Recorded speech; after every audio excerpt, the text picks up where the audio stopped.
Because you were in a I was born in a zoo. Yes. Yeah. Could you tell us a bit more about that? Yeah. I'm a zoologist. I studied biology, and I think it came quite naturally to me, because I was born in a zoo. My grandfather and my grandmother founded a zoo in 1913, and it was one of the first zoos that followed the Hagenbeck principle. In fact, that means that my grandfather pioneered with removing bars from the zoo. He wanted to have the animals in open terraces and valleys and things like that. My mother finally married my father, who was a lawyer, but come from a completely different background, so to speak. But he had, as we say, green fingers. He knew intuitively how to deal with animals. So my father and my mother took over the zoo, and well, they managed to run it through the very difficult 40 to 45 period. And a very difficult period was, of course, from September 44, when there was the Battle of Arnhem, in which the British and the Polish tried to cross the river and to conquer the big bridges, and it was a complete failure. And then after that was a period of 9 months when Arnhem was completely evacuated. Only the zoo remained, and a couple of people who had to care for the animals, because the eventual idea was to remove the zoo and to move it to Germany, which never happened eventually, because it couldn't be done for logistical reasons. So I grew up in the period in the war and after the war, when I went to school and finally to university. So I was familiar with animals all my life. And in fact, we had animals at our home often. For instance, when animals were sick, they were often taken into, but especially, for instance, lions, cats, leopards, hunting dogs, animals which were bred in the zoo, which had youngsters in the zoo, and when they didn't care sufficiently for, they were taken into our home. So in that sense, I was quite familiar with animals from early on. And it came as something natural that I would do zoology. And in fact, I studied zoology here in Utrecht, biology. And I became interested in animal behavior in the course of my study. It was not possible to do that in Utrecht because we had no department of animal behavior. In fact, animal behavior was still in the making, so to speak, because ethology was developing and was in its infancy, with people like Konrad Lorenz, Karl von Vries, Niko Tinbergen and others, starting the discipline and trying to give it some kind of a coherent frame. I wanted to do animal behavior, and I was quite interested and inspired by Darwin's book, The Expression of the Emotions in Man and Animals. And I think I wanted to study, so to say, to replicate part of Darwin's work and to augment on it. Darwin has written 3 very important books, and the first was, of course, The Origin of Species, in which he proposed a mechanism for evolution in variation and natural selection. And of course that landed as a bomb, that book, although people before him had already been thinking about it. His second book, of course, included Man, The Descent of Man. And I think his third book came logically from that, because he was convinced that not only the animal in its physical habitat, in its physical structure, was a product of evolution, but he was convinced that also the mind, the processes of the animal, physiological, mental processes, were structured and rested upon structures that had an evolutionary history.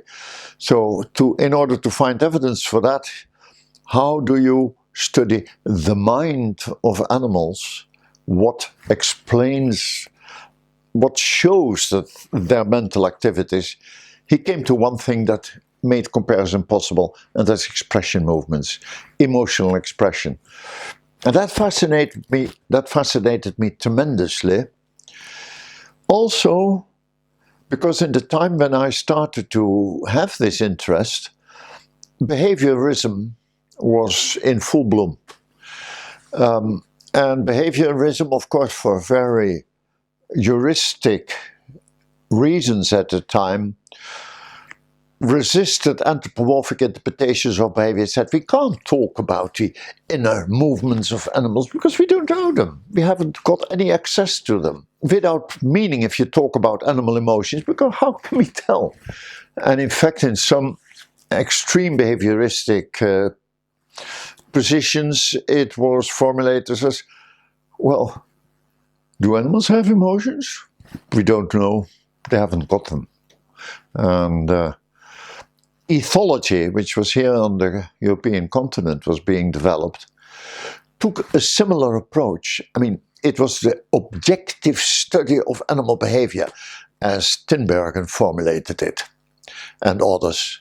And behavior, you can't say something about the inner movements, the inner sentiments of animals, but what you can do is describe behavior in an objective, natural science way, because it's a phenomenon you can describe, quantify, and show in its. And as with any biological phenomenon, you can then ask, what are the conditions under which the phenomenon appears? A process, it's a process. What are the factors that promote its occurrence? What are the factors that stop it? Are there any effects that feed back and that are obviously intended by the animal? So you can look at its function and causation, and these are two of the main questions that Tinbergen formulated in his 4 Whys, understanding animal behavior. So that fascinated me, and I tried to study animal emotions and animal expressive behaviors in this context. I remember when I first discussed with Tinbergen, I moved from here to Oxford to study with Niko, and Niko told me, okay, that's all right, you can study with me, but I don't know anything about mammals. I'm just a specialist of birds and fish, sticklebacks and gulls. You can ask me anything and I could advise you, but any hairy animals, they're too flexible, too unpredictable, too much less stereotyped. I find it difficult. Anyway, I was convinced that you could study primate behavior in this sense, because their expression movements are, it's possible to characterize them, to see that there are different categories and to describe these. And that was what I was dealing with. I remember that during one of our first meetings, Tinbergen said, you shouldn't talk about fear behavior and things like that. That's already interpreting and introducing some kind of an anthropomorphic element in the whole thing. What you want to see is the conditions under which it happens, what the effects are on the conspecifics with which they live. So keep yourself to try to precisely tell these things and to quantify that in terms of how often did you see an animal flee in response to a particular stimulus or whatever it is. So I started changing my description of animal expressions from, let's say, the scared threat face to the bare teeth, open mouth, screaming face, or something like that. Well, that's what you see. That's what you see. And then you say, okay, what that animal does when it shows that, what did it before it showed it? What did it after it showed it? What did the conspecific do before it showed it? What did the conspecific do after? And from that you deduce the functional and the causal context of the whole behavior. So that was how I proceeded. I came eventually to be interested in two facial expressions, particularly two displays which you see in primates and which you see the equivalent of in humans, and that's the smiling and the laughter. And I could show that certainly laughter, which has always been considered as a typically and uniquely human behavior, that there is a clear homologue in primates, and not only in primates, but in primates it's also marked by a specific facial expression, and we call that the play face. That's the context in which it happens. And its meaning is obviously it is a meta-communicative signal in the sense that it communicates about other behavior and says how it should be interpreted. Is animals play rough and tumble play, which is a kind of mock fighting. The play face, in fact, indicates that the animal which engages in a playful interaction with another is not aggressive. It just wants to rough and tumble with the other one and have fun. And the one who is reacting to that with the play face, often with a kind of giggling sound with it, indicates that he appreciates it as a signal of playful intent. It's not serious. You may hit one another, you may bite one another, you may pull hairs, you may do all kinds of things, but in the context of that interaction, it's for fun. It's for fun. And it's not serious. Anyway, this context became quite clear, and it was interesting at the time, that was in the 60s, to talk about this, because there wasn't a very fertile ground yet in the social sciences for this kind of approach and interpretation. And we had, for instance, here in the Netherlands, we had a professor, what was his name, Plessner, I think. Yeah, Plessner it was, who talked about human laughter. He had a study on laughter and crying, and interpreted it in a completely different fashion, which was irreconcilable almost with the way I looked at it, in the sense that when he talked about laughter, for instance, and also about crying, he said there are extremes in human expressive behavior, because laughter is a kind of loss of control. It's a reversal to an animal kind of behavior, because what is the characteristic of laughter? It's impulsive. You lose control of yourself. You get disinhibited in a certain way. You can't control. It's a crisis in human existence. And these phenomenological approaches of these people saw it as a rather remarkable thing. And then the remarkable is that it is often associated with one of the things we value most in human behavior, that is our ability to understand and to appreciate humor. So, in a sense, you could say, cool, it's remarkable that our appreciation of humor, our sense of humor, is associated with one of the most animal-like, impulsive, instinctive behaviors that we have. And my interest has been in the phylogeny of behavior, in the evolutionary aspects, and I think expression movements lend themselves tremendously well for evolutionary models, because you can compare and see one species does it that way, one species does it this way, and you can so almost trace a kind of evolutionary background. Yes, I was very happy to meet as a coach Desmond Morris, and he had just taken his PhD with Niko Tinbergen, and he became curator of mammals at the London Zoo, and he accepted to coach me and in the London Zoo. And Desmond at the time was also switching from fish behavior and bird behavior to the behavior of mammals, and he was particularly interested in my study also because I was actually looking at primates. And that was also in the time that he was thinking about human behavior and conceptualizing his book about the evolution of human behavior, the Naked Ape. And so I remember we had lots of discussions and sat together with other students also at night and discussed these issues.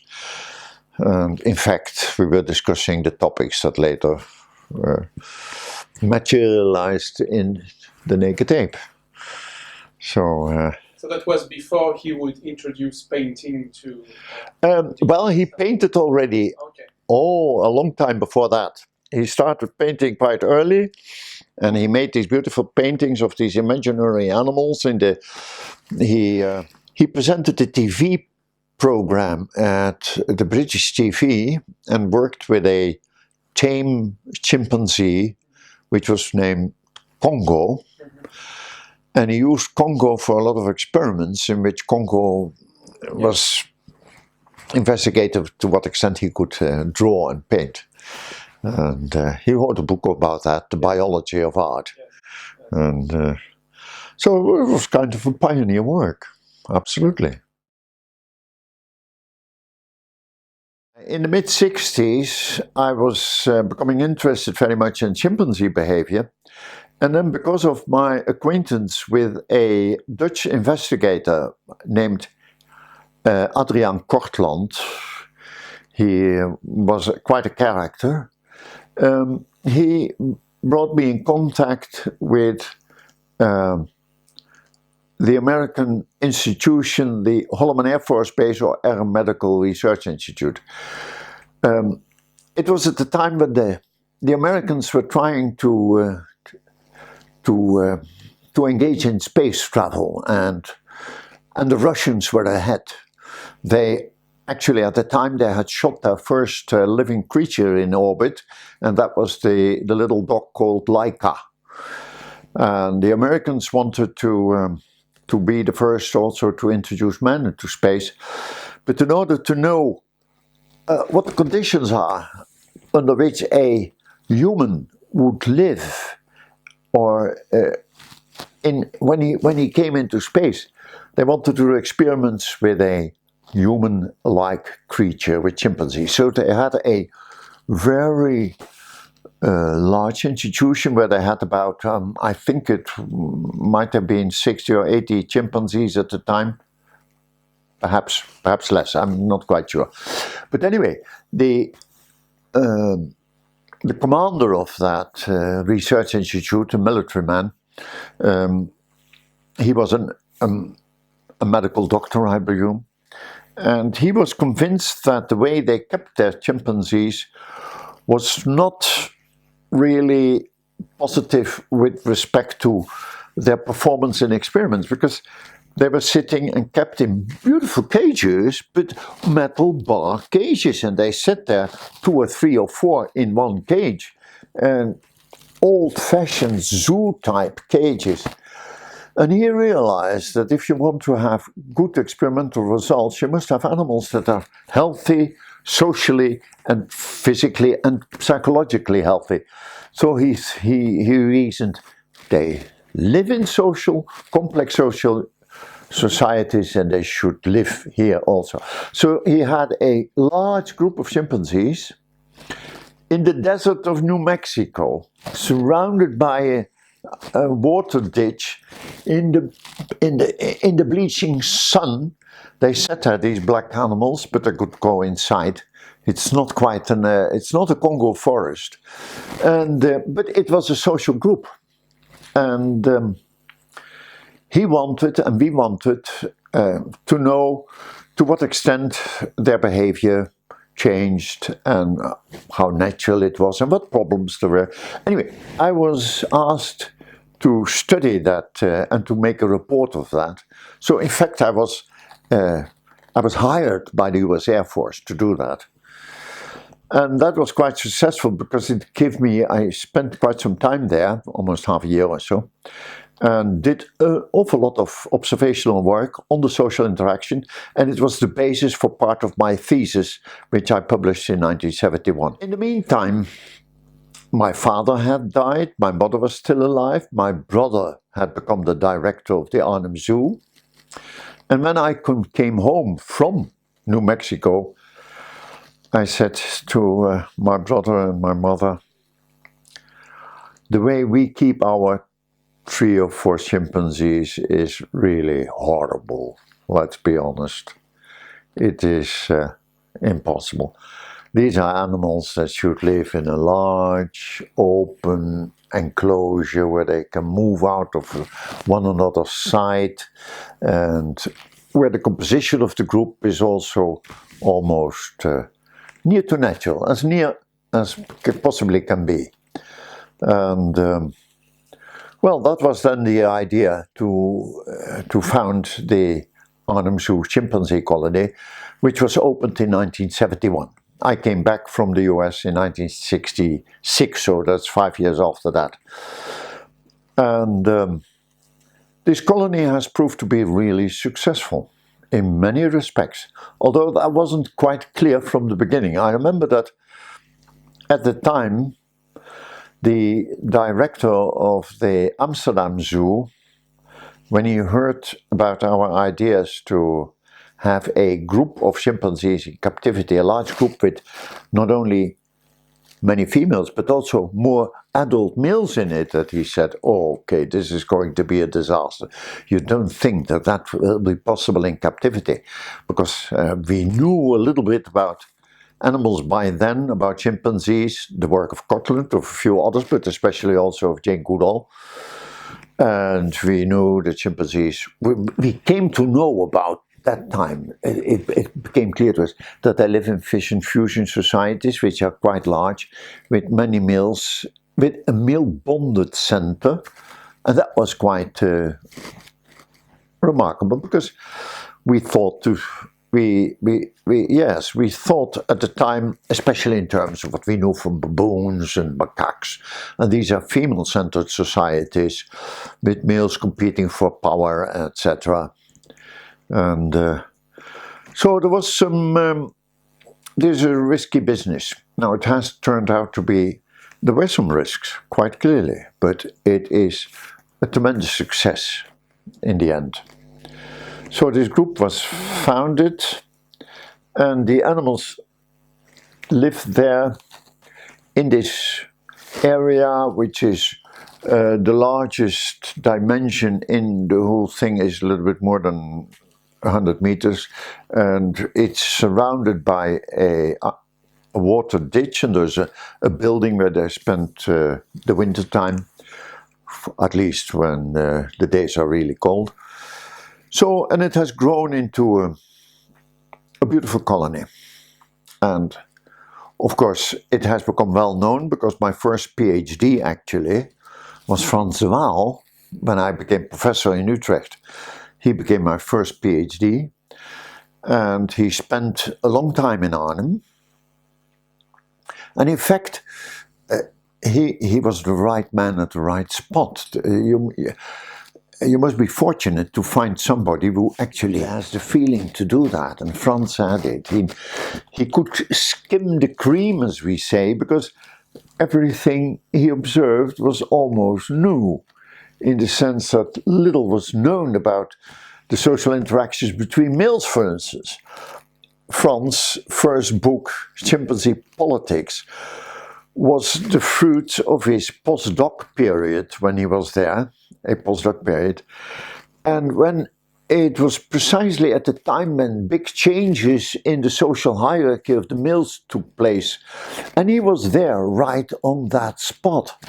So he could observe all these things and document that the power relationships and the influence relationships in a colony of chimpanzees, in which the males play an important role, depend on coalitions within these groups, and coalitions are a matter of taking and giving, because to form a coalition you have to give the others their part. So indeed he formulated that in terms of political models, so to speak, of parties who have to cooperate and are in conflict.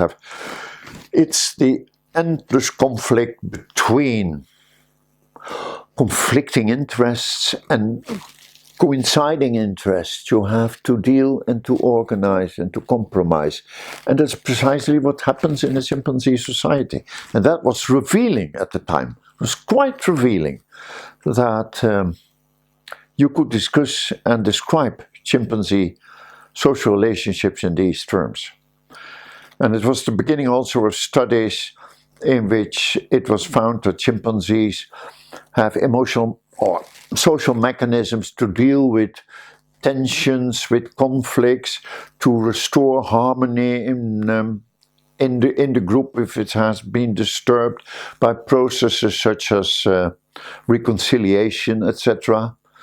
I remember when this first came up that we saw reconciliation in this chimpanzee society. That is to say, that after a conflict, depending on who were in the conflict, if these were animals which, outside of that conflict, have a very good relationship, and when they get in conflict, and remarkably, who are the animals that most often have conflict?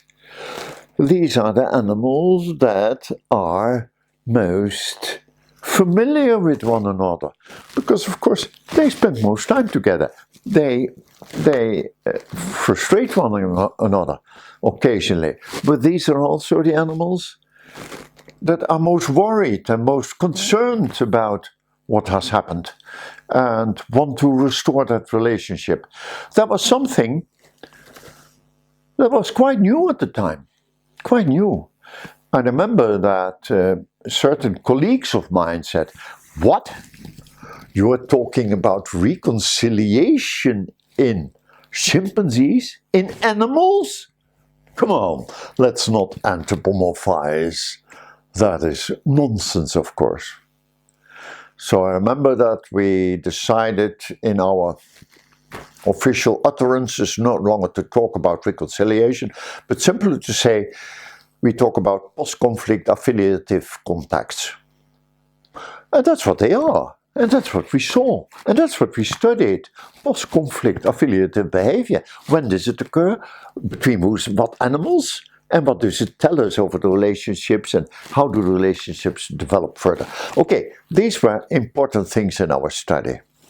So the Arnhem Zoo, a chimpanzee colony, has been very fruitful in terms of scientific output and results. We had a principle. Of course, you have caretakers who take care of the chimpanzees, but it's our principle, and you can't keep that principle quite precisely, but not to familiarize too much with the animals, because the animals have their own community there, and they shouldn't be specialized in taking contact and trying to get contact with humans.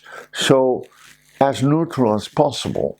Now, of course, that's almost impossible, because the chimps are not neutral. They have a clear idea about these humans who manage them, etc. And these may be hostile and friendly relationships. Both, you find both. The easiest thing,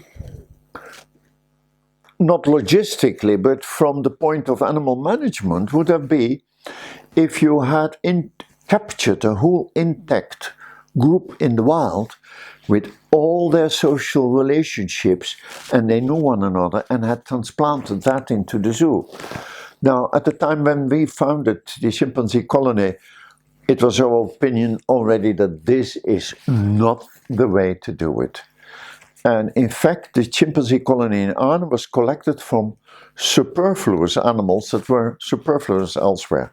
So animals that came from other zoos, animals that came from medical laboratories, that came from holiday on ice, that came from whatever it is, from circuses, etc. It was a bit risky because we did not quite know how that would work out.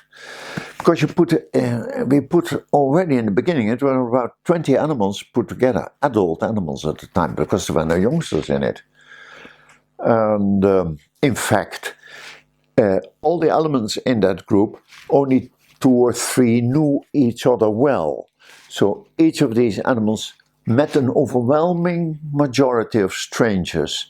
And that is, of course, which intimidated each of them, and so that worked out well. Not all the animals that were introduced in the beginning eventually succeeded in the group. A few animals had to be taken out because they would not integrate, but eventually almost all integrated. There was another problem, and that was with reproduction. It took a while before that started, and when it started, the first animals that got born in the colony were not accepted by their mothers.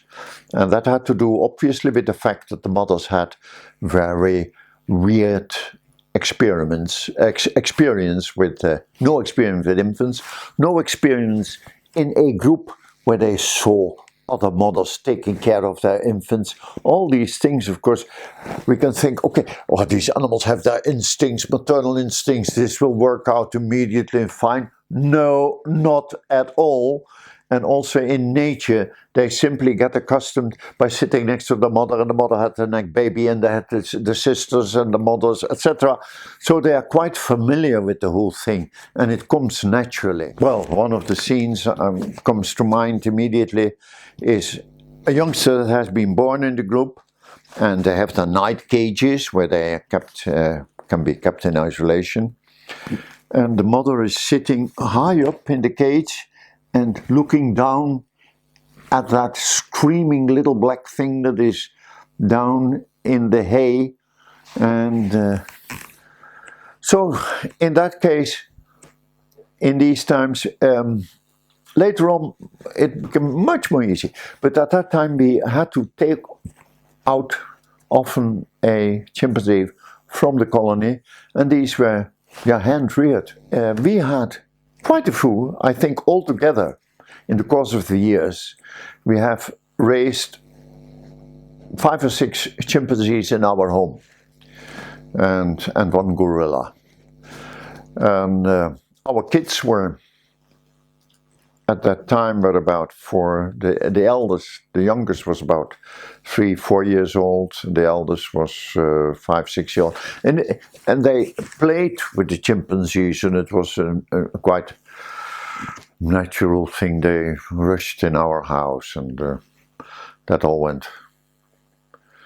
Beautiful scenes, but also quite a bit of sacrifice indeed. And we realized after about a year they had to go. For 2 reasons. It becomes much more difficult to keep them in the house, because you must close them up, because otherwise they run about the place, and they are not always very careful with the furniture and things. And the second thing was that you didn't want to have them specialized in human beings and adapted to human beings, so they had to be reintroduced in the group, and preferably with other youngsters in juvenile groups to grow up together. But it meant that we had quite a few chimpanzees in the home, yeah. Of course, when you are dealing in everyday interaction with these chimpanzees in your home, you don't think very much about that. At least you don't constrain yourself. I mean, you interact with the animals just normally, I would say. and the chimps react normally. And obviously there's a great mutual understanding because we are not that different. And the same as we deal with dogs, not with wolves by the way, but with dogs. There is a common rapport, and that is also the case with these chimpanzees. So we had a few of them in the house, but eventually they had to move out. Yeah. Was there a big difference between the baby gorilla that you raised and the baby? Oh yeah, baby gorilla and the baby chimpanzee, completely different characters. And chimpanzees are the great extroverts. They scream and they do, because gorillas are much more calm, etc. And in a way much more manageable. But it was of course always great fun. My wife used to, when I was at the institute, she was with her own children who went to school, and with the chimpanzee. And we had a kind of box where the chimpanzee could sleep, and then you could take out. But she would take, especially when they were still quite small, she would take them in a pram and walk to the shops and go shopping and leave the pram outside and be a little bit covered so that people didn't see what it is. But people nevertheless looked at it and thought, if you see a baby, and suddenly saw something quite different, which looked like an abnormal child. Or what is that? Didn't understand what it was. So you had people nevertheless react sometimes very crazy. In this country we do a lot of cycling, as you know, but not race cycling also, but family cycling, that kind of thing. And you may have seen children in front and at the back and not wearing any helmets. Americans think that we are absolutely crazy. This is a risk they would never take. But then we went cycling, a beautiful autumn day, which I remember, with the gorilla. That was during autumn that we did that. And she had, it was it a she? Oh, I forgot now. Anyway, the gorilla had a little coat, baby clothes on, because it could be cold, and sat in front when we cycled in the front, and loved it. And then we cycled along cycle tracks through the woods, and then other families came from the other direction and came cycle, and they greeted us and looked at us, and then we passed by, and then often we hit, when they were 10, 20 meters past, you heard, "Oh, hey, did you see that? What was that?" And I suddenly realized that I had seen something very strange. A little black face in a capuchon on that. But it wasn't it. What was it? And we realized that this is the thing you shouldn't do. I mean, we had to do it because you don't want the animals to die, so you have to raise them.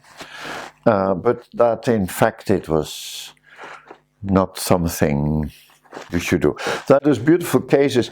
Do you know about the Bokito affair in the Netherlands? Bokito was an adult silverback male. It was human raised. It was raised in the Berlin Zoo in Germany. And up till about a year of 8 or 9, it would walk with the keepers in the zoo, and it would shake hands with the public, and it would go and sit. So it was quite familiar with humans. Then it became an adult male, and eventually it got to Rotterdam Zoo, where it was integrated in a social group with a couple of females. It was a nice group, but he was still very much oriented to humans. And there was a female that had a constant access pass to the zoo, as you had many, and she came almost daily in the zoo. And of course, that happens. They got in contact in the sense that the gorilla got to know her and recognize her from a distance, and she was fascinated by the fact that the gorilla knew her and interacted with that gorilla.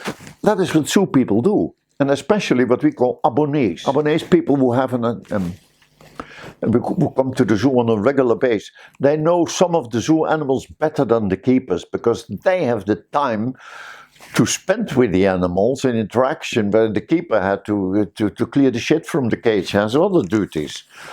And what happened was that when she came, the gorilla would come up to the window. There was a big glass window, and the gorilla would bare his teeth, and make a remarkable grin. And then they would press the lips against the window, and then she would leave. And she was there 4 times in a week.